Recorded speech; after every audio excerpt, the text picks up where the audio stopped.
ಈ ಸಂದರ್ಶನದಲ್ಲಿ ನಮ್ಮ ಜೊತೆ ಸಿಂಧನೂರು ತಾಲೂಕು ವೈಸ್ ಪ್ರೆಸಿಡೆಂಟ್ ಆದ ಶ್ರೀಮತಿ ಲಕ್ಷ್ಮೀದೇವಿ ಅವರ ಸಹೋದರರಾದ ನಾಗರಾಜ್ ಕವಿತಾಳ್ ಅವರು ನಮ್ಮ ಉಪಸ್ಥಿತಿಯಲ್ಲಿದ್ದಾರೆ. ಇವರಿಗೆ ನಮ್ಮ politicianinIndia.com ಆನ್ಲೈನ್ ಮೀಡಿಯಾ ಪರವಾಗಿ ಹಾರ್ದಿಕ ಸ್ವಾಗತ ಸರ್. ಸ್ವಾಗತ ಮೇಡಮ್. ಸರ್, ನಮ್ಮ ಈ ರಾಜಕೀಯ ಕ್ಷೇತ್ರಕ್ಕೆ ತಾವು ಯಾವಾಗ ಹಾಗೂ ಹೇಗೆ ಪ್ರವೇಶ ಮಾಡಿದ್ರು ಮೇಡಮ್? ನಾವು ಈ ನಾಲ್ಕೈದು ವರ್ಷದಿಂದ ಈಗ ಕಾಂಗ್ರೆಸ್ ಕೈಯಿಂದ ಬಂದ್ವಿ ಸರ್. ನಾವು ನಮ್ಮ ಏರಿಯಾದಲ್ಲೆಲ್ಲ ಭಾಳ ಸಮಸ್ಯೆಗಳು ಭಾಳಷ್ಟು ಇದ್ದವು. ಡ್ರೈನೇಜ್ ಸಮಸ್ಯೆ ಇರ್ಬೋದು, ರೋಡ್ ಸಮಸ್ಯೆ ಇರ್ಬೋದು, ಕರೆಂಟಿನ ಸಮಸ್ಯೆ, ಅದಕ್ಕಿಂತ ಹೆಚ್ಚಾಗಿ ವಾಟರ್ ಸಮಸ್ಯೆ ಇವೆಲ್ಲ ನೋಡಿ ನಮಗೆ ಭಾಳ ಬೇಜಾರಾಗಿ ನಾವು ರಾಜಕೀಯಕ್ಕೆ ನಿಂತಿದ್ವಿ ಸರ್. ಹಿಂದಿರ್ತಕ್ಕಂಥ ಜನಪ್ರತಿನಿಧಿಗಳು ಯಾರು ಕೆಲಸ ಮಾಡೋಕ್ಕೋಸ್ಕರ ನಮ್ಮ ಏರಿಯಾದ ಆಲ್ಮೋಸ್ಟ್ ಆಲ್ ಎಲ್ಲ ಕೆಲಸಗಳು ನಿಂತೋಗ್ಬಿಟ್ಟಿದ್ವಿ. ಅದೇ ಒಂದು ಕಾರಣಕ್ಕೆ ರಾಜಕೀಯಕ್ಕೆ ಬಂದ್ವಿ ನಾವು. ನಮ್ಮ ಬಸವನಗೌಡ ಬಾದರ್ಲಿ ಅವ್ರ ಮುಖಾಂತರ ನಾವು ರಾಜಕೀಯಕ್ಕೆ ಬಂದು ಅವ್ರು ಹೇಳ್ಕೊಡ್ತಕ್ಕಂಥ ಒಳ್ಳೆ ಕಾರ್ಯಕ್ರಮಗಳ ಮುಖಾಂತರ ನಾವು ರಾಜಕೀಯಕ್ಕೆ ಬಂದು ಎಲೆಕ್ಷನ್ ನಿಂತು ತಾವು ಗೆದ್ದು ಜನಗಳಿಗೆ ಸೇವೆ ಮಾಡ್ತಾ ಇದ್ದಾರೆ. ಈ ಒಂದು ರಾಜಕೀಯಕ್ಕೆ ಬರೋದಕ್ಕೂ ಮುಂಚೆ, ಜನಗಳಿಗೆ ಸೇವೆ ಮಾಡೋದಕ್ಕೂ ಮುಂಚೆ ಯಾವ್ದಾದ್ರು ಸಂಘಟನೆಗಳಲ್ಲಿ ಕೆಲಸ ಮಾಡ್ತಿದ್ರು? ಅಂದ್ರೆ ಮಹಿಳೆ ಪರ ಇರ್ಬೋದು, ರೈತರ ಪರ ಇರ್ಬೋದು, ಕರ್ನಾಟಕ ವೇದಿಕೆ, ರಕ್ಷಣಾ ವೇದಿಕೆ ಅಂದ್ರೆ ತುಂಬಾ ಸಂಘಗಳಿವೆ. ಆ ತರ ಯಾವ್ದಾದ್ರು ಒಂದು ಸಂಘಟನೆಗಳಲ್ಲಿ ಕೆಲಸ ಮಾಡಿದ್ವಿ ಸರ್. ಇಲ್ಲಿ ಅಂಬೇಡ್ಕರ್ ಯುವಕ ಮಂಡಳ ಅಂತ ನಮ್ಮ ಏರಿಯಾದಲ್ಲೇ ಮಾಡಿದ್ವಿ.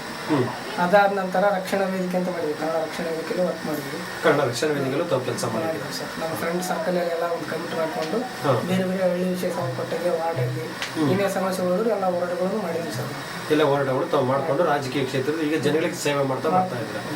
ಈಗ ಒಂದು ನಮ್ಮ ವಾರ್ಡ್ ನಂಬರ್ 26 ತಾವು ಒಂದು ತಮ್ಮ ಅದಕ್ಕೆ ಅವರನ್ನ ಒಂದು ಕೌನ್ಸಿಲರ್ ಆಗಿ ಮಾಡಿ, ವೈಸ್ ಪ್ರೆಸಿಡೆಂಟ್ ಆಗಿ ತಾವು ಮಾಡಿ ವಾರ್ಡಲ್ಲಿ ಒಂದು ಜನಗಳಿಗೆ ಸೇವೆ ಮಾಡ್ತಾ ಇದ್ದಾರೆ. ಈ ಒಂದು ವರ್ಷದ ಪೀರಿಯಡ್ ಅಲ್ಲಿ ತಾವು ನಿಮ್ಮ ಸಹೋದರರಾಗಿ, ಅವರ ಒಂದು ಸಹೋದರರಾಗಿ ತಾವು ಏನೇನು ಕೆಲಸ ಕಾರ್ಯಗಳನ್ನ, ಅಭಿವೃದ್ಧಿ ಕಾರ್ಯಗಳನ್ನ ತಾವು ನಿಮ್ಮ ವಾರ್ಡಲ್ಲಿ ಮಾಡಿದ್ದೀರಾ? ನಾವು ಎರಡು ಸಿಮೆಂಟ್ ರೋಡ್ಗಳು ಮಾಡಿದ್ವಿ ಸರ್. ಅದಾದ ನಂತರ ಒಂದು ಡಾಂಬರ್ ರೋಡಲ್ಲಿ ಮತ್ತೆ ಇನ್ನೂ ಒಂದು 6-7 ರೋಡ್ಗಳು ಡಾಂಬರ್ ಮರಮ್ ಹಾಕಿದ್ವಿ. ಅದಾದ ನಂತರ ನಮ್ಮ ಕಲ್ಯಾಣ ಮಂಟಪದ ಮೇಲ್ಗಡೆ ಒಂದು ಗ್ರಂಥಾಲಯ ಇದೆ. ಅದು ಭಾಳ ದಿನಗಳಿಂದ ಅದಕ್ಕೆ ಕರೆಂಟಿನ ವ್ಯವಸ್ಥೆ ಇದ್ದಿಲ್ಲ, ಫ್ಯಾನ್ ವ್ಯವಸ್ಥೆ ಇದ್ದಿಲ್ಲ. ಟೋಟಲಿ ಅದಕ್ಕೆ ಏನು ಪೇಂಟಿಂಗೇನು ಆಗಿಲ್ಲ. ಅದನ್ನು ಎಲ್ಲ ವರ್ಕ್ ಮಾಡಿಸಿದ್ದೀವಿ. ಅದಾದ ನಂತರ ಒಂದು ಅಡಿಗೆ ಕೋಣೆ ಇತ್ತು. ಕಲ್ಯಾಣ ಮಂಟಪ ಇದ್ದಿದ್ರು ಅದಕ್ಕೆ ಕಲ್ಯಾಣ ಮಂಟಪಕ್ಕೆ ಅಡಿಗೆ ಕೋಣೆ ಇದ್ದಿಲ್ಲ. ಆ ಕಲ್ಯಾಣ ಮಂಟಪಕ್ಕೆ ಅಡಿಗೆ ಕೋಣೆಯನ್ನು ವ್ಯವಸ್ಥೆ ಮಾಡಿಸಿದ್ವಿ. ಒಂದು 4-5 ದೇವಸ್ಥಾನಗಳು ಅರ್ಧ ಕಾಮಗಾರಿಗಳು ಹೋಗಿದ್ವಿ. ಈಗ ಅದನ್ನು ಕಂಟಿನ್ಯೂ ಮಾಡಿಸಿದ್ವಿ. ಮತ್ತೆ ಒಂದು ಸ್ಕೂಲಿಗೆ ಕಾಂಪೌಂಡ್ ಮಾಡಿಸಿದ್ದೀವಿ. ಅದಾದ ನಂತರ ಒಂದು 4 ಡ್ರೈನೇಜ್ಗಳು ಮಾಡಿಸಿದ್ವಿ. ಮತ್ತು ಒಂದು 2 ಕಡೆ ವಾಟರ್ ಸಪ್ಲೈನು ಮಾಡಿದ್ವಿ. ಭಾಳ ಸಮಸ್ಯೆ ಇತ್ತು, ವಾಟರ್ ಸಪ್ಲೈನು ಮಾಡಿಸಿದ್ವಿ. ಈಗ ಸೋಲಾರ್ ಲೈಟ್ಗಳನ್ನು ಹಾಕ್ಸಿದ್ವಿ. ಒಂದು 6-7 ಸೋಲಾರ್ ಲೈಟ್ಗಳು ಮತ್ತು CFL ಲೈಟ್ಗಳನ್ನು ಹಾಕ್ಸಿದ್ವಿ. ಇಷ್ಟು ಕೆಲಸಗಳು ತಾವು ಒಂದು ವರ್ಷ ಕಾಲಾವಧಿಯಲ್ಲಿ ತಾವು ಇಷ್ಟು ಕೆಲಸಗಳನ್ನ ಮಾಡಿದ್ದೀರಾ. ತಾವು ಮೇಡಮ್ ನಿಮ್ಮ ಒಂದು ವೈಸ್ ಪ್ರೆಸಿಡೆಂಟ್ ಆಗಿ ತಾವು ಒಂದು ಕೆಲಸ ನಿರ್ವಹಿಸಿದ್ದೀರಾ, ಒಂದು ಗೌರವ ಸ್ಥಾನದಲ್ಲಿ ಕೂತಿದ್ದೀರಾ. ಇದಕ್ಕೆ ಮುಂಚೆ ಯಾವ್ದಾದ್ರು ಮಹಿಳೆ ಪರ ಯಾವ್ದಾದ್ರು ಹೋರಾಟ ಮಾಡಿದ್ದೀರಾ? ನಿಮ್ಮ ವಾರ್ಡ್ಗೆ ಸಂಬಂಧಪಟ್ಟಂತೆ ಆಗಲಿ, ನಿಮ್ಮ ತಾಲೂಕು ಸಂಬಂಧಪಟ್ಟಂತೆ ಆಗಲಿ ಹೋರಾಟ ಮಾಡಿದ್ದೀರಾ? ಹೋರಾಟ ಮಾಡಿಲ್ರಿ, ಯಾವುದು ಹೋಗಿಲ್ಲ. ನೇರವಾಗಿ ಒಂದು ರಾಜಕೀಯ ಕ್ಷೇತ್ರಕ್ಕೆ ಒಂದು ಮೆಂಬರ್ ಆಗಿ ಬಂದಿದ್ದೀರಾ. ಇನ್ನು ಮುಂದೆ ತಾವು ನಿಮ್ಮ ವಾರ್ಡಲ್ಲಿ ಒಂದು ಮಹಿಳೆ ಪರ ಏನಾದ್ರು ಹೋರಾಟ ಮಾಡಬೇಕು, ಮಹಿಳೆಯರಿಗೆ ಏನೋ ಒಂದು ಹೆಲ್ಪ್ ಕಷ್ಟ ಕಾಲಿಕ ಆಗಬೇಕು ಅಂತ ಏನೋ ಒಂದು ಪ್ಲಾನ್ ಮಾಡ್ಕೊಂಡಿದ್ದೀರಾ? ಏನ್ ಮಾಡ್ಬೇಕು ಅನ್ಕೊಂಡಿದ್ದೀರಾ? ಹೆಣ್ಮಕ್ಳು ಮುಂದೆ ಬರ್ಬೇಕಾದ್ರೆ ಮಾಡ್ಲೇಬೇಕು ಅನ್ಕೊಂಡಿದ್ದೀರಾ. ಅವ್ರಿಗೊಂದು ಕಷ್ಟ ಸುಖಕ್ಕೆ ತಾವು ಹೆಲ್ಪ್ ಗಾಯ್ತೀರಾ, ಮಾಡ್ತೀವಿ ಅನ್ಕೊಂಡಿದ್ದೀರಾ. ಸೊ ತಾವು ಒಂದು ಈಗ ಒಂದು ವೈಸ್ ಪ್ರೆಸಿಡೆಂಟ್ ಆಗಿ ತಮ್ಮ ಅತ್ತಿಗೆಯವರನ್ನ ನಿಲ್ಲಿಸಿ ತಾವು ಒಂದು ರಾಜಕೀಯ ಕ್ಷೇತ್ರಕ್ಕೆ ಹೋಗಿದ್ದೀರಾ. ಇನ್ನು ಮುಂದೆ ಇದೇ ರೀತಿ ಒಂದು ರಾಜಕೀಯ ಕ್ಷೇತ್ರದಲ್ಲಿ ಬೆಳೆದು ಮುಂದೆ ಯಾವ ಪೊಸಿಷನ್ ಬರಬೇಕು ಅನ್ಕೊಂಡಿದ್ದೀರಾ? ನಾವು ಏನಾಗಬೇಕು ಅನ್ಕೊಂಡಿದ್ದೀರಾ? ನಮಗೆ ಏನಾಗಬೇಕು ಅನ್ನೋ ಉದ್ದೇಶ ಏನಿಲ್ಲ ಸರ್. ನಮ್ಮ ಏರಿಯಾದ ಅಷ್ಟೇ ಅಲ್ಲದೆ ನನ್ನ ಕೈಲಿ ಆದಷ್ಟು ಸಮಸ್ಯೆ ಬೇರೆ ಬೇರೆ ಏರಿಯಾದಲ್ಲಿ ಇತ್ತಪ್ಪ ಅಂದ್ರೆ ಅವನ್ನೆಲ್ಲ ಸಾಲ್ವ್ ಮಾಡ್ಬೇಕು ಅನ್ನೋದು ಒಂದು ಉದ್ದೇಶ. ಅದು ಒಂದು ಜನಗಳಿಗೆ ಸೇವೆ ಮಾಡಬೇಕು ಅನ್ನೋ ಒಂದು ಸ್ಥಾನ ಬೇಕಲ್ಲ. ಸ್ಥಾನ ಇಲ್ಲದ್ರೆ ಜನಗಳಿಗೆ ಸೇವೆ ಮಾಡಬೇಕು, ಕೆಲಸ ಮಾಡ್ಕೊಡಕ್ ಆಗಲ್ಲ. ಸ್ಥಾನ ನಾನು ಮಾಡ್ತಕ್ಕಂಥ ಕೆಲಸದ ಮೇಲೆ ನಮ್ಮ ನಾಯಕರುಗಳು ನಮ್ಗೆ ಯಾವ್ದಾವ್ದು ಸ್ಥಾನ ಕೊಟ್ರೆ ಅದನ್ನ ನಾವು ಸರಿಯಾಗಿ ನಿರ್ವಹಿಸ್ಕೊಂಡು ಹೋಗ್ತೀವಿ. ಆ ಸ್ಥಾನದಲ್ಲಿ ನಾವು ಕೇಳೋದು ಸರ್, ಅವ್ರಾಗಿ ಕೊಟ್ರೆ ನಮ್ಮ ಕೆಲಸಗಳು ಏನಾದ್ರು ಅವ್ರಿಗೆ ಮನಸ್ಸಿಗೆ ಬಂದು ಒಳ್ಳೆ ಅಭಿಪ್ರಾಯ ನಮ್ಮ ಬಗ್ಗೆ ಅವರಲ್ಲಿ ಮೂಡಿದೆ, ಅವರಾಗಿ ಬಂದು ಹಂಗೆ ಏನಾದ್ರು ಸ್ಥಾನಮಾನಗಳು ಕೊಟ್ರೆ ಅದನ್ನ ನಾವು ನಡೆಸ್ಕೊಂಡು ಹೋಗ್ತೀವಿ. ಈಗ ನಿಮ್ಮ ವಾರ್ಡಲ್ಲಿ ಸ್ವಚ್ಛತೆ ಬಗ್ಗೆ ತಾವು ಏನೇನು ಕಾರ್ಯಕ್ರಮಗಳನ್ನು ತಾವು ಮಾಡಿದ್ದೀರಾ? ನಾವು ನಮ್ಮ ವಾರ್ಡ್ನಲ್ಲಿ ಸ್ತ್ರೀ ಶಕ್ತಿ ಗುಂಪು ಕಡ್ಲಿಂದ ಒಂದು 2-3 ಹುಡುಗರನ್ನ ಬಿಟ್ಟು ಬಂಡಿಯನ್ನ ಪ್ರತಿಯೊಂದು ಮನೆಗೂ ಕಳಿಸ್ತಾ ಇದ್ವಿ. ಎಲ್ಲಿ ಕಸನ ಎಲ್ಲಿ ಒಂತಲ್ಲೇ ಹಾಕ್ಬೇಕಂತೇಳಿ ಮನೆಗೆ ಸ್ತ್ರೀ ಶಕ್ತಿ ಗುಂಪಿನವ್ರ ಕಡೆಯಿಂದ ಬಂಡಿಗಳನ್ನ ನಾವು ವ್ಯವಸ್ಥೆ ಮಾಡಿದ್ವಿ ಸರ್. ಸ್ವಚ್ಛತೆ ಕಾಪಾಡೋದಕ್ಕೆ ತಾವೊಂದು ಮೆಂಬರ್ ಬಿಟ್ಟು ವ್ಯವಸ್ಥೆ ಮಾಡಿದ್ವಿ. ಅದು ಕರೆಕ್ಟಾಗಿ ಮೇಂಟೈನ್ ಮಾಡ್ಕೊಂಡು ಹೋಗ್ತಾ ಇದ್ದೀರಾ? ಮೇಂಟೈನ್ ಮಾಡ್ಕೊಂಡು ಸ್ವಚ್ಛತೆ ಕಾಪಾಡ್ತಾ ಆಲ್ಮೋಸ್ಟ್ 31 ವಾರ್ಡ್ನಲ್ಲಿ 26 ವಾರ್ಡ್ ಒಂದು ಮಾದರಿಯಾಗಿ ಸದ್ಯದ ಮಟ್ಟಿಗೆ ಎಲ್ಲಿ ಕಸ ಇರಲ್ಲ. ನಮ್ಮ area SC ward almost all ಇಷ್ಟು ಸ್ವಚ್ಛತೆ ಇರ್ತಕ್ಕಂಥದ್ದು 31 ಮಂದಿ ಎಲ್ಲಿ ಸಿಗಲ್ಲ. ಆಲ್ಮೋಸ್ಟ್ ಆಲ್ ಚೆಕ್ ಮಾಡ್ಕೋಬಹುದು. ಆ ಸ್ವಚ್ಛತೆ ಕಾಪಾಡಿದ್ದೀರಾ, ಕಾಪಾಡ್ಕೊಂಡ್ ಬಂದಿದ್ದೀರಾ. ಸರಿ, ಸ್ವಚ್ಛತೆ ಅವರು ಇಷ್ಟು ಕೆಲಸ ಕಾರ್ಯಗಳು ಮಾಡಿದ್ದೀರಾ. ನಿಮ್ಮ ಒಂದು ವಾರ್ಡ್ಗೆ ಸಂಬಂಧಪಟ್ಟಂತ ಶೌಚಾಲಯ ಬಗ್ಗೆ ತಾವೇನ್ ಮಾಡಿದ್ದೀರಾ? ಅಂದ್ರೆ ಭಾರತ ಸರ್ಕಾರದಿಂದ ಪ್ರತಿಯೊಂದು ಗ್ರಾಮದಲ್ಲಿ ಆಗಲಿ ಪ್ರತಿಯೊಂದು ವಾರ್ಡಲ್ಲಿ ಆಗಲಿ ಎಲ್ಲ ಮನೆಗೂ ಒಂದು ಶೌಚಾಲಯ ಇರಬೇಕು ಅನ್ನೋ ಒಂದು ರೂಲ್ಸ್ ಮಾಡಿದೆ. ಅದ್ರ ತಕ್ಕಂತೆ ಒಂದು ಫಂಡ್ ಕೂಡ ರಿಲೀಸ್ ಮಾಡಿದೆ. ಆ ಬರುವಂತ ಫಂಡ್ ಅಮೌಂಟ್ ನ ಪ್ರತಿಯೊಂದು ಜನರಿಗೆ ತಾವು ತಲುಪಿಸಿದ್ದೀರಾ?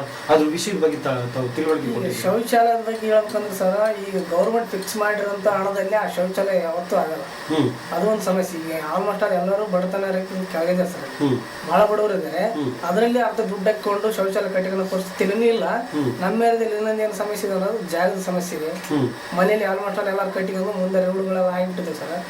ಅದು ಒಂದು ಇದ್ದುದ್ರಲ್ಲಿ ಅಲ್ಪ ಸ್ವಲ್ಪ ದುಡ್ಡು ಇರ್ತಕ್ಕಂಥ ವ್ಯಕ್ತಿಗಳೆಲ್ಲ ಮಾಡ್ಕೊಂಡಿದ್ದಾರೆ ಸರ್. ಈಗ ಅದಕ್ಕೋಸ್ಕರನೇ ನಾನು 2 ಸಾರ್ವಜನಿಕ ಶೌಚಾಲಯಗಳನ್ನ ವ್ಯವಸ್ಥೆ ಮಾಡ್ತೀನಿ ಸರ್. ಒಂದೊಂದು ಶೌಚಾಲಯಕ್ಕೂ 25ರಿಂದ 30 ಲಕ್ಷ ರೂಪಾಯಿ ಅಮೌಂಟ್ ನಾನು ಕೊಟ್ಟಿದ್ದೀನಿ MLA ಅವರಿಗೆ, ಅಪ್ಪಗೋಡ್ ಬಾದಲ್ ಅವರಿಗೆ. ಅವ್ರು ಎಲೆಕ್ಷನ್ ನಂತರ ಎಲ್ಲ ಜಾಗ ಎಲ್ಲ ನೋಡ್ಕೊಂಡು ಹೋಗಿದ್ದಾರೆ ಸರ್.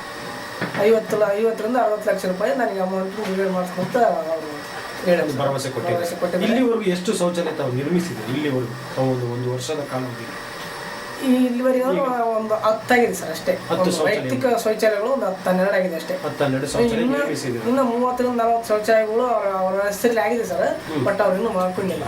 ಎಷ್ಟು ನಮೂನೆ ಕೊಟ್ಟಿದ್ದೀವಿ ಅಂದ್ರೆ ಭಾರತ ಸರ್ಕಾರಕ್ಕೆ ಎಷ್ಟು ಶೌಚಾಲಯ ಬೇಕು ಅಂತ ಒಂದು ನಮೂನೆ ಕೊಟ್ಟಿದ್ದೀವಿ? ಈಗ ನಾವು ಕೈಲಿಂದ ಏನು ಕೊಟ್ಟಿಲ್ಲ ಸರ್. ಆಲ್ಮೋಸ್ಟ್ ಆಲ್ ಅವರ ವೈಯಕ್ತಿಕವಾಗಿ ಅವ್ರವ್ರ ಕೈಲೇ ನಾನು ಅರ್ಜಿಗಳು ಕೊಡಿಸಿದ್ದೀನಿ. ಅವ್ರವ್ರ ಕೈಲಿ ಕೊಡಿಸಿ ಅಲ್ಲಿ ನಗರಸಭೆಯಲ್ಲಿ ಇರ್ತಕ್ಕಂಥ ವ್ಯವಸ್ಥೆ ಹೆಂಗಿದೆ ಅಂದ್ರೆ ಸರ್, ಈಗ ಒಬ್ಬ ಅಧ್ಯಕ್ಷ ಉಪಾಧ್ಯಕ್ಷರು ಹೋಗಿ ಒಬ್ಬರು ಲಿಸ್ಟ್ ಕೊಡೋದಿಲ್ಲ ಸರ್. ವೈಯಕ್ತಿಕವಾಗಿ ಅರ್ಜಿಗಳು ತಗೊಂತಾರೆ ಎಲ್ಲ. ನಮಗೆ ತಿಳಿದ್ರೆ ನಾವು ಕೊಡ್ಬೋದು, ನಮ್ಮ ಲೆಟರ್ ಪಡ್ ಮೇಲೆ ಉಪಾಧ್ಯಕ್ಷರ ಲೆಟರ್ ಪಡ್ ಕೊಡ್ಬೋದು. ಬಟ್ ಇಲ್ಲಿ ಹೆಂಗೆ ವ್ಯವಸ್ಥೆ ಹೆಂಗಿದೆ ಸರ್, ವೈಯಕ್ತಿಕವಾಗಿ ಅವರವರೇ ಅರ್ಜಿಗಳು ಕೊಡ್ತಾ ಇದ್ದಾರೆ. ಈ ಕೆಲವು ಜನರು ಆ ಪಕ್ಷ ಹತ್ರ ನಾವ್ ಯಾಕೆ ಹೋಗ್ಬೇಕಪ್ಪ, ಅವ್ರ ಹತ್ರ ನಾವ್ ಯಾಕೆ ಹೋಗ್ಬರ್ನು ಇರ್ತಾರೆ. ಅಂತ ನಮ್ಮ ಹತ್ರ ಬರಲ್ಲ. ಅಂತರ ಏನ್ ಮಾಡ್ತಾರೆ, ವೈಯಕ್ತಿಕವಾಗಿ ಆಗ್ತಾರೆ ಸರ್. ಹಿಂಗಂದಾಗ ನಾವು ನಮ್ಮನ್ನ ಕರಿತಾರೆ ಸರ್ ನಗರಸಭೆಯಲ್ಲಿ. ಕರೆದು ನಮ್ಗೆ ಕೇಳ್ತಾರೆ, ಹಿಂಗೆ ಅರ್ಜಿಗಳು ಬಂದವ ಏನು ಮಾಡ್ಬೇಕಪ್ಪ ಅಂದ್ರೆ ನಾವು ಎಲ್ಲರೂ ಮಾಡ್ರಿ, ಎಲ್ಲರೂ ಮಾಡ್ಕೊಂಡು ಹೋಗ್ತಾರೆ ಅಂತ ಹೇಳ್ತೀವಿ ಸರ್. ಒಂದು ಸಲಹೆ ಕೊಡ್ತೀವಿ ಸರ್. ಸರ್, ಈಗ ನಿಮ್ಮ ಒಂದು ವಾರ್ಡ್ನಲ್ಲಿ ಹಿಂದುಳಿದ ವರ್ಗ ಅನ್ನೋದು ತುಂಬಾ ಇರುತ್ತಲ್ಲ, ಆ ಹಿಂದುಳಿದ ವರ್ಗ ಅಂದ್ರೆ ಊಟದ ವಸತಿ ಇದ್ದವರಿಗೆ, ಮನೆಗಳ ವಸತಿ ಇದ್ದವರಿಗೆ, ಅಂತ ಒಂದು ಹಿಂದುಳಿದ ವರ್ಗ ಕುಟುಂಬದವ್ರಿಗೆ ತಾವು ಏನು ಮಾಡಬೇಕು ಅನ್ಕೊಂಡಿದ್ವಿ? ಇಲ್ಲಿವರೆಗೂ ಏನು ಮಾಡಿದ್ದೀರಾ? ಈಗ ನಾವು ಇಲ್ಲೇ ನಮ್ಮ ಸಿಂಧನೂರು ವ್ಯಾಪ್ತಿಯಲ್ಲಿ ನಗರಸಭೆ ವ್ಯಾಪ್ತಿ ಬರ್ತಕ್ಕಂಥ ಸ್ಥಳದಲ್ಲಿ ಖಾಲಿ ಪ್ಲಾಟ್ಗಳಿದೆ ಸರ್. ಸದ್ಯದಲ್ಲೇ ಇನ್ನೊಂದು ಸ್ವಲ್ಪ ದಿವಸದಲ್ಲಿ ಆ ಪ್ಲಾಟ್ನೆಲ್ಲ ಒಟ್ಟು ಹಂಪನಗೌಡರ ನೇತೃತ್ವದಲ್ಲಿ, ಶಾಸಕರ ನೇತೃತ್ವದಲ್ಲಿ ಆ ಪ್ಲಾಟ್ಗಳನ್ನ ಜನರಿಗೆ ಇರಲಾರ್ದಂಥ ಜನರಿಗೆ ಕೊಡ್ಬೇಕಂತ ತೀರ್ಮಾನ ಮಾಡ್ಯಾರ ಸರ್. ನಮ್ಮ ಏರಿಯಾದಲ್ಲಿ ಆಲ್ಮೋಸ್ಟ್ ಯಾರು ಸಮಸ್ಯೆ ಜಾಗ ಇರಲಾರ್ದಂಥ ಜನರುಗಳಿಗೆ ನಾನೆಲ್ಲ ಹೇಳಿದ್ದೀನಿ. ಅವ್ರ ಕಡೆಯಿಂದ ಅರ್ಜಿಗಳನ್ನು ಹಾಕ್ಸಿದ್ದೀನಿ.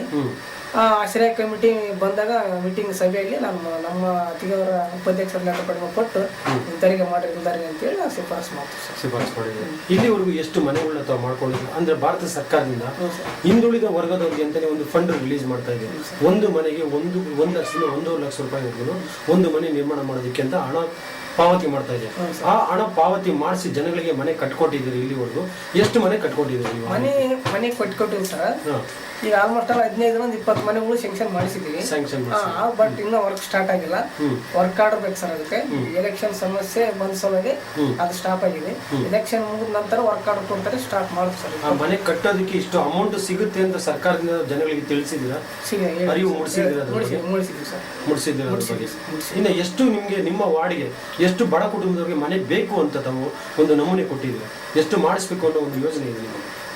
ನಮ್ಮ ಏರಿಯಾದಲ್ಲಿ ಕನಿಷ್ಠ 100-150 ಮನೆಗಳು ಬೇಕಾಗಿದೆ ಸರ್. ಬಟ್ ಅಷ್ಟು ಮನೆಗಳು ಕೊಡೋ ವ್ಯವಸ್ಥೆ ನಗರಸಭೆಯಲ್ಲಿ ಇಲ್ಲ. ವಾರ್ಡ್ ವೈಸ್ಗೆ ಡಿವೈಡೆಡ್ ಮಾಡಿದ್ರು 15-20 ಮನೆಗಳು ಕೊಡೋಷ್ಟು ಮಟ್ಟಿಗೆ ಅಮೌಂಟ್ ಬಂದಿದೆ ಅಲ್ಲಿ. ಅಷ್ಟು ಮಾಡಿದ್ದೀವಿ. ನೆಕ್ಸ್ಟ್ ಸರಿ 100-150 ಮನೆಗಳಿಗೆ ಕೊಡಬೇಕು ಅನ್ನೋ ಉದ್ದೇಶ ಇದೆ ಸರ್. ಅಷ್ಟಾದ ಕ್ಲಿಯರ್ ಆಯ್ತು ನಮ್ಮ ಏರಿಯಾಗೆ ಸಂಬಂಧಪಟ್ಟಂಗೆ ಅಷ್ಟೇ. 26 ವಾರ್ಡ್ ಉಪಾಧ್ಯಕ್ಷರಾದ್ರೆ 31 ವಾರ್ಡಿಗೆ ಸಂಬಂಧಪಡ್ತಾರೆ ಸರ್. ಅದಕ್ಕಂತಾನೆ ಎಲ್ಲರೂ ಆಲ್ಮೋಸ್ಟ್ ಆಲ್ ನಮ್ಮ ಪಕ್ಕದಲ್ಲಿರ್ತಕ್ಕಂಥ ವಾರ್ಡ್ನವರೆಲ್ಲರೂ ನಮ್ಮ ಕೇಳಕ್ಕೆ ನಾವು MLA ಅವ್ರ ಜೊತೆ ಕುಂತ್ಕೊಂಡು ನಮ್ಮ ನಗರಸಭೆ ಅಧ್ಯಕ್ಷರ ಜೊತೆ ಕುಂತ್ಕೊಂಡು ಅದ್ರ ಬಗ್ಗೆ ಡಿಸ್ಕಸ್ ಮಾಡಿ ನಮ್ಮ ಕೈಲಿ ಸಾಧ್ಯವಾದಷ್ಟು ಎಲ್ಲರಿಗೆ ಕೊಡಿಸ್ಬೇಕನ್ನೋ ಉದ್ದೇಶ ಇದೆ ಸರ್. ಕೊಡಿಸ್ಬೇಕನ್ನೋ ಉದ್ದೇಶ ಮಾಡ್ಕೊಂಡಿದ್ದೀವಿ ಸರ್. ಈಗ ಮುಂದೆ ಒಂದು ನಮ್ಮ ಭಾರತ ಸರ್ಕಾರದಲ್ಲಿ ಒಂದು ಚುನಾವಣೆ ಬರ್ತಾ ಇದೆ. ಆ ಚುನಾವಣೆ ಬಗ್ಗೆ ತಮ್ಮ ಅಭಿಪ್ರಾಯ ಏನಂದ್ರೆ ಯಾವ ಪಕ್ಷ ಬಂದು ನಿಮ್ಗೆ ಒಳ್ಳೇದಾಗುತ್ತೆ, ಜನಗಳಿಗೆ ಯಾರು ಸೇವೆ ಮಾಡ್ತಾರೆ, ತಾವು ಯಾರಿಗೆ ಸಪೋರ್ಟ್ ಮಾಡ್ತೀರ ಅನ್ನೋ ಒಂದು ಉದ್ದೇಶ ಇದೆ. ನಾವು ಕಾಂಗ್ರೆಸ್ನಿಂದನೇ ಬಂದಿದ್ದೀವಿ, ಕಾಂಗ್ರೆಸ್ನೇ ಸಪೋರ್ಟ್ ಮಾಡ್ತೀವಿ. ಅಂಬನಗೌಡ ಬಾದಿರ್ಲಿ ಅವರು ಎಲ್ಲರನ್ನು ಯಾವ ಜಾತಿ ಭೇದ ಮಾಡಲಾರ್ದೆ, ದೊಡ್ಡವರು ಸಣ್ಣವರು ಅನ್ನಲಾರ್ದೆ, ಯಾವ ಭೇದ ಇರ್ಲಾರ್ದಂಗೆ ಪಕ್ಕದಲ್ಲಿ ಕರ್ಕೊಂಡು ನಮ್ಮ ಒಳ್ಳೇದನ್ನು ಕೆಟ್ಟದನ್ನು ಕೇಳಿಕೊಂಡು ನಾವು ಹೋಗದೇ ಇದ್ರು ಯಾಕಪ್ಪ ಬರಲಿ ನಮ್ಮ ಲೆಕ್ಕದಾಗೂ ಇದ್ದಾರೆ ಸರ್. ದೊಡ್ಡವರಾದ್ರೂ ಮೊದಲಿಂದ 30-35 ವರ್ಷ ರಾಜಕೀಯದಾಗಿದ್ರು ಅವರಲ್ಲಿ ಯಾವುದೇ ಥರದ ಬೇರೆ ಬೇರೆ ಗುಣಗಳಿಲ್ಲ ಸರ್. ಎಲ್ಲರನ್ನೂ ಕರ್ಕೊಂಡು ಹೋಗ್ಬೇಕು, ಚೆನ್ನಾಗಿರ್ಬೇಕು ಅನ್ನೋ ಉದ್ದೇಶ ಐತಿ. ಸಿಂಧನೂರನ್ನ ಒಂದು ಮಾದರಿಯಾದ ತಾಲೂಕನ್ನು ಮಾಡಬೇಕು ಅನ್ನೋ ಉದ್ದೇಶ ಅವ್ರ ತಲೆಯಲ್ಲಿರೋದ್ರಿಂದ ಇವತ್ತಿನ ದಿನ ಅವ್ರು ಆರಿಸಿ ಬಂದರು ಸರ್. ಈಗ ನಿಮ್ಮ ವಾರ್ಡಿನಲ್ಲಿ ಕುಡಿಯುವ ನೀರಿನ ವ್ಯವಸ್ಥೆ ಯಾವ ಮಟ್ಟಿಗಿದೆ? ಕುಡಿಯೋ ನೀರಿನ ಮಟ್ಟ ಸರ ಮೊನ್ನೆ ಸರಿಗಿದ್ದಿಲ್ಲ. ಒಂದು ಬೋರ್ ಹಾಕ್ಸಿದ್ದೀನಿ. ಒಂದು ಬೋರ್ ಹಾಕ್ಸಿದ ನಂತರ ಬಳಸೋ ನೀರಿನ ಸಮಸ್ಯೆ ಸರಿಯಾಗಿದೆ. ಕುಡಿಯೋ ನೀರನ್ನು ಟೈಮ್ ಟು ಟೈಮ್ ಸರಿ ಬರ್ತಾ ಇದೆ. ಮತ್ತೆ ನೀರಿನ ಬೋರ್ವೆಲ್ ನೀರು ಕುಡಿತಾ ಇದ್ದಾರೆ ಜನ, ಫಿಲ್ಟರ್ ನೀರು ಕುಡಿತಾ ಇದ್ದಾರೆ? ಇಲ್ಲ ಸರ್, ನಮ್ಮ ನಗರಸಭೆ ಕಡೆಯಿಂದ ಕೆರೆಲಿಂದ ಬರ್ತಾ ಇದೆ ಸರ್ ನೀರು, ಕುಡಿಯೋ ನೀರು. ಈ ಬೋರ್ನಿಂದ ಹಾಕಿರೋದು ಓನ್ಲಿ ಯೂಸಿಂಗ್ ಸರ್, ಸಪ್ಪೆ ನೀರು ಬರ್ತಾ ಇದೆ. ಅದೇನು ನೀರಿನ ಸಮಸ್ಯೆ ಏನಿಲ್ಲ, ಸ್ವಲ್ಪ ಇದೆ. ಒಂದು 30% ಸಮಸ್ಯೆ ಇದೆ ಈ ಬೇಸಿಗೆಲ್ ಸರ್. ಬಹಳ ತ್ರಾಸ ಆಗುತ್ತೆ ನೀರಿಂದ. ಇನ್ನೊಂದು 4ರಿಂದ 5 ಪೈಪ್ ಲೈನ್ ಆಗಿಬಿಟ್ರೆ ಅದನ್ನು ಇಡಿಸಿನಿ ಸರ್. 11,75,000 ರೂಪಾಯಿ ಅನೌನ್ಸ್ ಮಾಡಿದ್ದಾರೆ ಅಮೌಂಟ್. ಅದು ರೆಡಿ ಗ್ರಾಂಟ್ ವಾಟರ್ ಬೋರ್ಡ್ ಕಡೆಯಿಂದ ರೆಡಿ ಮಾಡಿಸಿದ್ವಿ.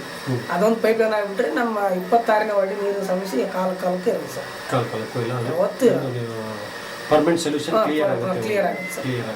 ಸರ್, ನಮ್ಮ ಒಂದು ಈ ಮೀಡಿಯಾ ಮುಂದೆ ಒಂದು ಭಾರತ ಸರ್ಕಾರಕ್ಕೆ ಆಗಲಿ, ತಮ್ಮ ಒಂದು ಪಕ್ಷಕ್ಕೆ ಆಗಲಿ, ನಿಮ್ಮ ಒಂದು ಜನತೆಗೆ ಆಗಲಿ ಏನು ಹೇಳಕ್ಕೆ ಇಷ್ಟಪಡ್ತೀರಾ ನಮ್ಮ ಮೀಡಿಯಾ ಪರವಾಗಿ? ನಿಮ್ಮ ಮೀಡಿಯಾ ಪರವಾಗಿ ನೀವು ನಡಿಬೇಕಾಗಿದ್ದನ್ನ ತೋರಿಸ್ಕೊಡಕತ್ತೀರಿ. ಅದಕ್ಕೆ ತಮಗೆ ಧನ್ಯವಾದಗಳನ್ನ ಹೇಳಕ್ಕೆ ಇಷ್ಟಪಡ್ತೀನಿ. ಬೇರೆ ಜನಗಳಿಗೆ ಏನು ಹೇಳಕ್ಕೆ ಇಷ್ಟಪಡ್ತೀರಿ? ಜನರಿಗೆ ನಾವು ನಮ್ಮಿಂದ ಏನಾದರೂ ಹೆಲ್ಪ್ ಆಗುತ್ತೆ ಅಂತಂದರೆ ದಯವಿಟ್ಟು ಯಾರು ಬೇಕಾದ್ರೂ ನಮ್ಮ ಹತ್ರ ಬರ್ಬೋದು, ತಮ್ಮ ಸಮಸ್ಯೆಗಳು ಹೇಳ್ಕೋಬೋದು. ನಮ್ಮ ಕೈಲಾದಷ್ಟು ನಾವು ಅವರಿಗೆ ಹೆಲ್ಪ್ ಮಾಡೋಕ್ಕೆ ಸಪೋರ್ಟ್ ಮಾಡ್ತೀವಿ. ಅವ್ರ ಕಷ್ಟಕ್ಕೆ ತಾವು ಸ್ಪಂದಿಸ್ತೀವಿ, ಯಾವತ್ತಿಗೂ ಅವ್ರ ಕಷ್ಟಕ್ಕೆ ಸ್ಪಂದಿಸ್ತೀರಾ? ಸರ್, ನಮ್ಮ ಈಗಿನ ಒಂದು ಯುವ ಜನತೆಗೆ, ಹೆಣ್ಣು ಮಕ್ಕಳಿಗೆ ಆಗಲಿ, ಒಂದು ಯುವಕರಿಗೆ ಆಗಲಿ, ನಿಮ್ಮಿಂದ ಒಂದು ಒಳ್ಳೆ ಬುದ್ಧಿಮಾತು ಏನು ಹೇಳಕ್ಕೆ ಇಷ್ಟಪಡ್ತೀವಿ? ಜನರ ಜೊತೆನೇ ಇರಬೇಕು, ಒಳ್ಳೆದನ್ನ ಬಯಸಬೇಕು, ತಮ್ಮ ಕೈಲಾದರೆ ಒಳ್ಳೆಯ ಕೆಲಸಗಳನ್ನು ಮಾಡಿಕೊಡ್ಬೇಕು, ಕೆಟ್ಟದನ್ನಂತೂ ಯಾವತ್ತೂ ಬಯಸಬಾರ್ದು. ಏನು ತಮ್ಮಿಂದ ಮಾಡೋಕ್ಕಾಗದೇ ಇದ್ದರೂ ಸುಮ್ಮನೆ ಅನ್ನೋದ್ರ ಇರಬೇಕು. ಕೆಟ್ಟದನ್ನಂತೂ ಯಾರಿಗೂ ಮಾಡಕ್ಕೆ ಹೋಗ್ಬಾರ್ದು. ಸಾಧ್ಯವಾದಷ್ಟು ಜನರ ಬಗ್ಗೆ, ಬಡವರ ಬಗ್ಗೆ ಏನೇ ಸಮಸ್ಯೆಗಳಿದ್ರೆ ಅದ್ರಲ್ಲಿ ಭಾಗಿಯಾಗಬೇಕು ಅಂತ ಅವ್ರನ್ನ ಒಂದು ಬುದ್ಧಿಮಾತು ಹೇಳಕ್ಕೆ ಇಷ್ಟಪಡ್ತಾರೆ. ಇನ್ನು ನಮ್ಮ ಮೀಡಿಯಾ ಪರವಾಗಿ ತಾವೇನೋ ಜನತೆಗೆ ತಿಳಿಸುವಂಥ ವಿಷಯ ಏನಾರು ಇದೆಯಾ? ತಾವು ಹೇಳುವಂಥ ವಿಷಯ ಏನಾರು ಇದೆಯನ್ನ ತಾವು ಮೇಡಮ್ ಏನಾದ್ರು ಹೇಳಬೇಕು ಅನ್ನೋ ತಮ್ಮ ಮನಸ್ಸಲ್ಲಿ ಎಲ್ಲ ಯಾವ ಹೇಳಿದ್ರೆ ಸಾಕಾಗ್ತೀರಾ? ಸರಿ, ನಿಮ್ಮ ಒಂದು ರಾಜಕೀಯದ ವ್ಯವಸ್ಥೆಯಲ್ಲಿ ಇಲ್ಲಿವರೆಗೂ ಮಾಡಿರುವಂಥ ವಿಷಯಗಳು ಹಾಗೂ ಮುಂದೆ ಮಾಡಬೇಕಾಗಿರುವಂಥ ವಿಷಯಗಳನ್ನೆಲ್ಲ ತಾವು ನಮ್ಮ ಮೀಡಿಯಾದಲ್ಲಿ ಹಂಚ್ಕೊಂಡಿದ್ದೀರಾ. ಈ ಸಂದರ್ಶನದಲ್ಲಿ ನಮ್ಮ ಜೊತೆ ಸಿಂಧನೂರು ತಾಲೂಕು ವೈಸ್ ಪ್ರೆಸಿಡೆಂಟ್ ಆದ ಶ್ರೀಮತಿ ಲಕ್ಷ್ಮೀದೇವಿ ಅವರು ಹಾಗೂ ಅವರ ಸಹೋದರರಾದ ನಾಗರಾಜ್ ಕವಿತಾಳ್ ಅವರು ನಮ್ಮ ಉಪಸ್ಥಿತಿಯಲ್ಲಿದ್ದು ಅವರ ವಾರ್ಡಿಗೆ ಸಂಬಂಧಪಟ್ಟ ಕೆಲಸ ಕಾರ್ಯಗಳನ್ನು ಹಾಗೂ ಮುಂದೆ ಇರುವ ಕಾಲಾವಧಿಯಲ್ಲಿ ಅಭಿವೃದ್ಧಿ ಕಾರ್ಯಗಳನ್ನು ಕೂಡ ಅವರು ಮಾಡುವ ಕೆಲಸ ಕಾರ್ಯಗಳನ್ನು ಕೂಡ ನಮ್ಮೊಂದಿಗೆ ಹಂಚಿಕೊಂಡಿದ್ದಾರೆ. ಇವರಿಗೆ ನಮ್ಮ politicianinIndia.com ಆನ್ಲೈನ್ ಮೀಡಿಯಾ ಪರವಾಗಿ ಆರ್ಥಿಕ ಅಭಿನಂದನೆಗಳು ಸರ್. ಅಭಿನಂದನೆಗಳು.